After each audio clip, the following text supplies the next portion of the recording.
Hello everyone, welcome to Claret and Booze. My name's Nick. This is an impromptu daily ramble after the news broke today. It's up to you if you want to believe it word for word, but it's kind of what we knew already. But to hear it uttered again all these months later with what's just happened is infuriating. And that is that Ruben Amorim was on the verge of joining West Ham. He'd agreed terms.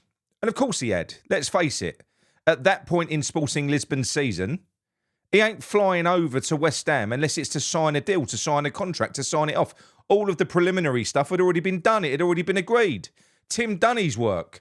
He'd gone out there, found a coach to suit his system, to suit what he'd implemented in the academy, what we were talking about all towards the end of last season. He's done it. He's found him. He's convinced him to come, brings him over to London. Sullivan pulls the plug.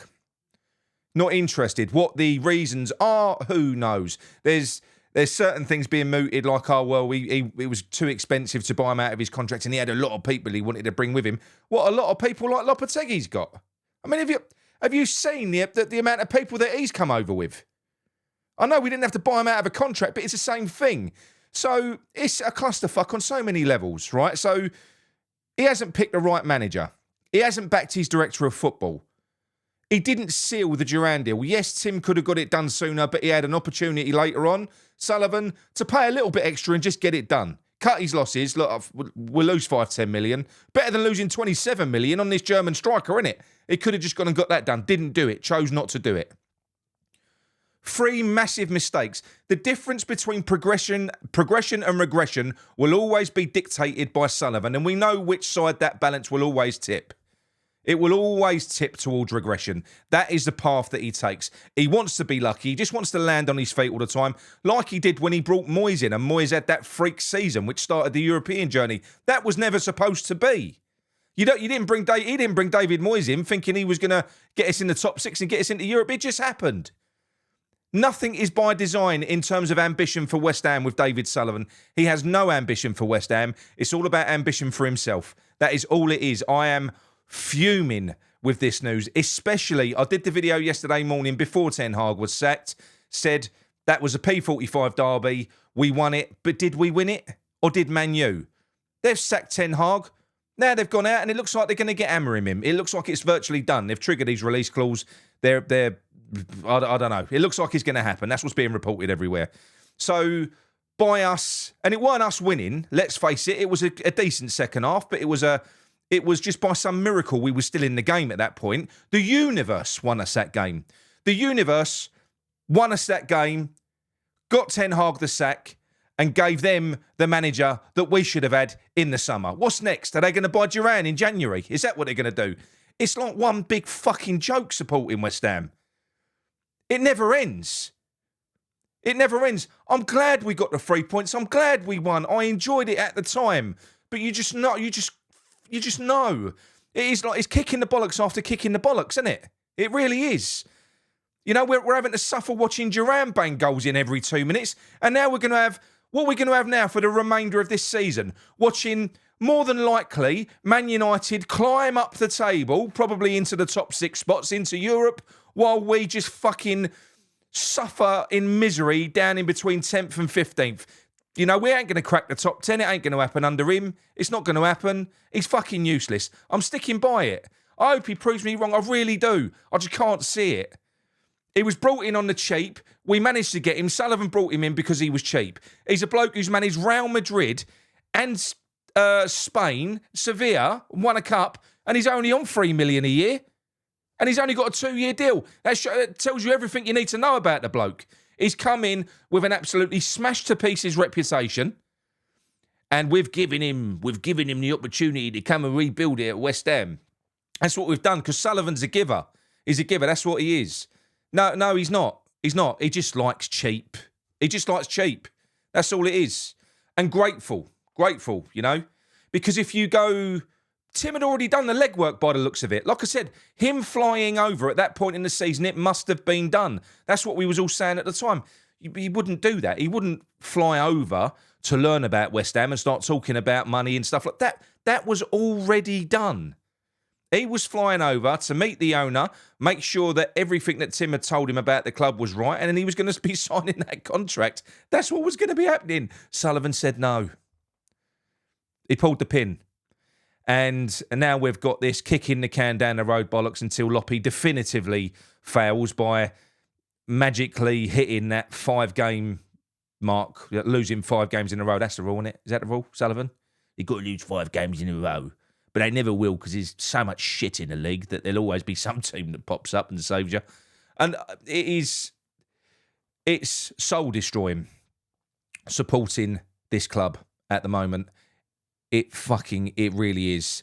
That is like a bad joke. What's happening this season and how it's unfolding it's repulsive. Sullivan, you're repulsive, mate. You're tormenting us. What have we done to you? What have we done to you for you to do this to us? I don't get it. You know, you rip our stadium away from us with a fucking lie, saying world-class team in a world-class stadium. Every second we get to move on and deliver something that resembles a world-class team, it's never going to be a world-class stadium, but we'll make do with the team. You slam the brakes on and you fuck it all up. We could have done it in 15-16. You could have built on that wonderful team that we had in 15-16, but you didn't. You diluted it with shit. Every time we look like we're getting somewhere, I mean, look at this year. We've got a team on paper with all the players that we've got that probably could be the best team that we've all watched collectively in our lifetime. If all of those players were on the pitch, the back four as it is, Alvarez, Kudus, Paqueta, Somerville, Bowen, you know, even Antonio up front, that is probably as close to as one of the best teams that you could ever get. So what do? We've got the players. You go out and get a manager that won't fucking use them. That's what you do. They don't know how to use them because they're forward-thinking players. You've got a player in Paqueta who likes to pass forward.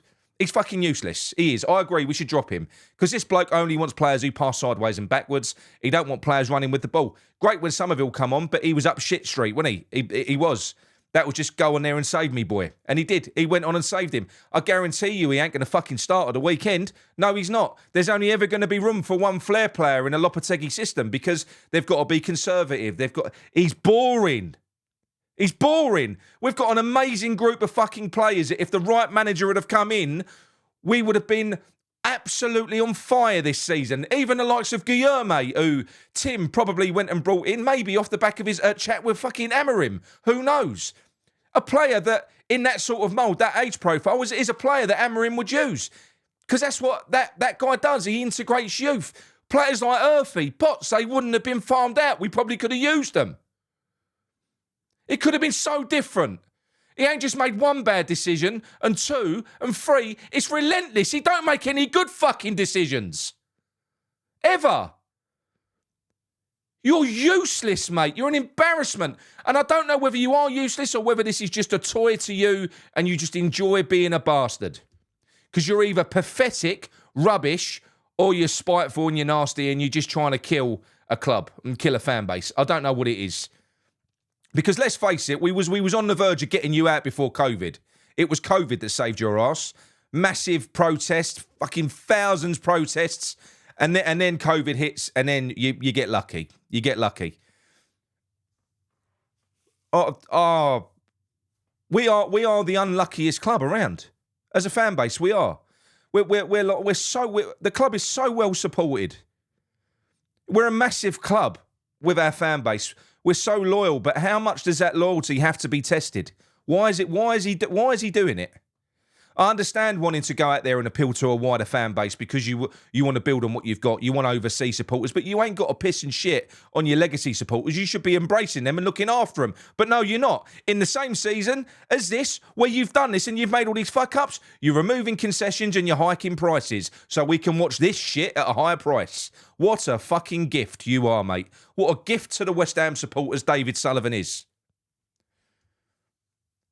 I've had enough now. I've had enough. If that bloke does sign a contract and go to Man United, I'm going to lose my mind. But like I said to you, it's bad enough having the reference point of Duran. I've started to ignore him. But this, with Man United, you know he's going to click. You know he's going to do well. The geezer does well with young players. That's what he does. Young squads. He inspires young players, young people. That's what he does. Meanwhile, we've got to carry on watching fucking Twitchy on the sidelines, doing fuck all. Having seizures during the first half because his master plan, which didn't work the 10 times before, ain't working this time again. Oh, better change it. So he's got to change it at half time. And then afterwards, probably blame a few more players. It probably acts a few more now. You know, it was their fault it didn't work. It's not my shit tactics because I'm fucking useless. But again, Lopetegui, I've done this before. You know, and so many people have said this, and you're right now. Yeah, I accept it, you're right. All that time, you know, hunting Moyes down. Moyes, I can't stand him. Can't stand his football. Now I'm having the same feelings about Lopetegui, but let's face it, is it their fault? Did they put themselves in that job? Did they? No, they didn't. It's the little fucking pillock that sits up in that fucking boardroom. It's him. He's the one that keeps on selecting these people and putting them in that job. Yeah, brilliant. Fucking brilliant. Makes it worse. I didn't know to that extent that Sullivan literally had it there, and the reason he fucked off was so quick was because Sullivan obviously looked at it all, went, "Nah, too expensive. I'm fucking getting rid of it." It's not even funny anymore. It's not. How bad can you be at your fucking job, mate? How can you be a billionaire making these decisions? Are you this fucking useless? I know you ain't got to be a rocket scientist to sell sex, which is how you made your money. But for fuck's sake. Oh, someone just buy him out. Get him out. And that little fucking troll Brady, take her with him. Look, sorry, everyone. I like to get that off my chest. It's fucking bullshit.